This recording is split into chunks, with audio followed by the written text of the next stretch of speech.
Você consegue imaginar o Flamengo sendo atropelado no Maracanã lotado e o pior, sem reação? Fala, nação! Já chega deixando o like, se inscrevendo no canal e ativando o sininho da notificação, porque aqui a gente fala a verdade. Doa quem doer. E hoje o assunto é pesado. O que aconteceu no Maracanã ontem foi uma vergonha histórica.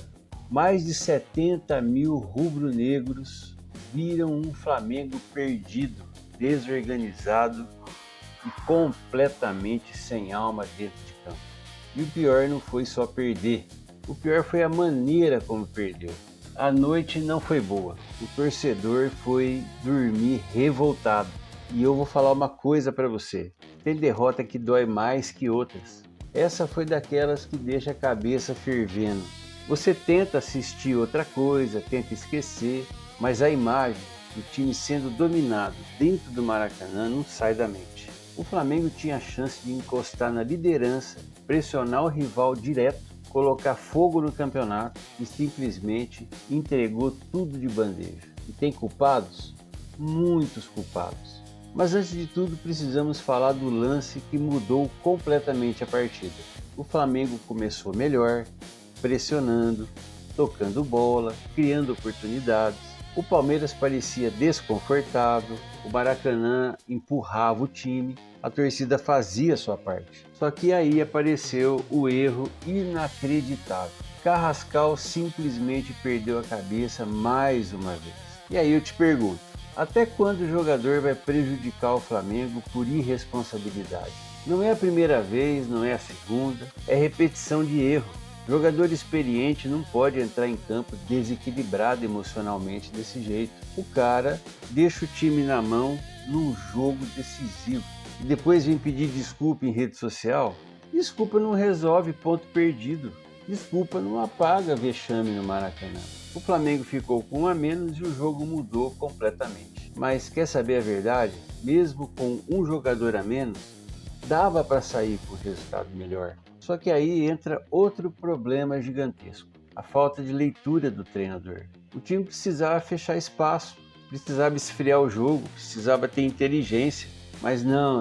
O Flamengo continuou jogando como se tivesse 11 em campo. Linha alta, pressão desorganizada, espaço nas costas, um prato cheio para o adversário. A sensação era que ninguém no banco percebeu o caos que estava acontecendo. Futebol é contexto.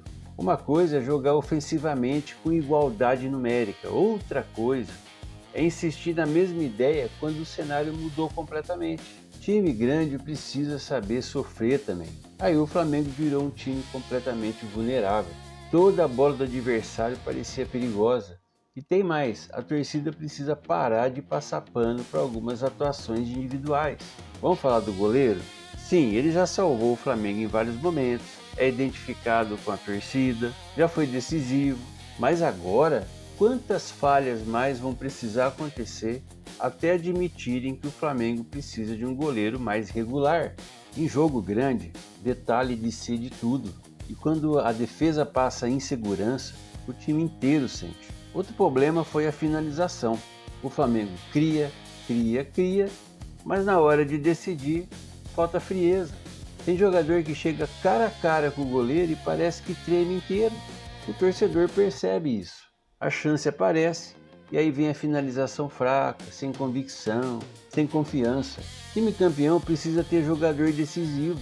E hoje, sinceramente, poucos demonstram sangue frio na frente do gol. O Flamengo perdeu oportunidades no início e pagou caro depois.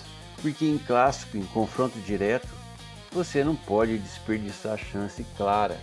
Enquanto o Flamengo se complicava sozinho, o adversário crescia.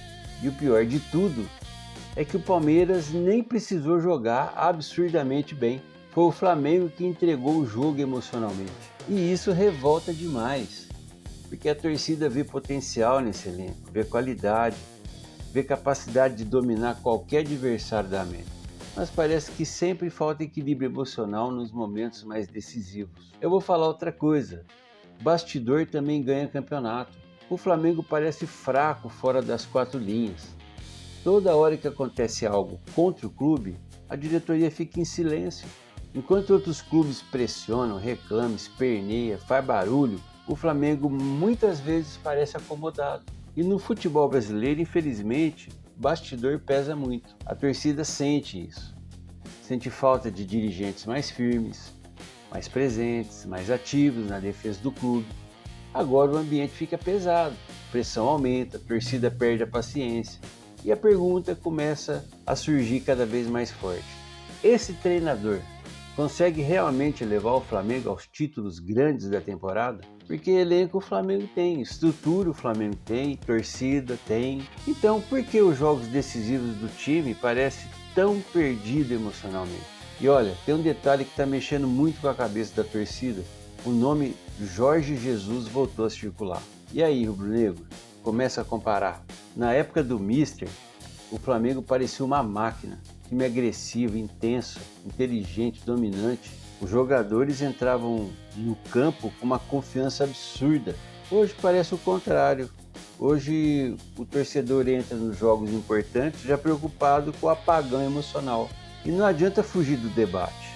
A sombra do JJ sempre vai existir quando o Flamengo não voltar a jogar um futebol dominante de verdade. Porque a torcida provou o gosto da excelência.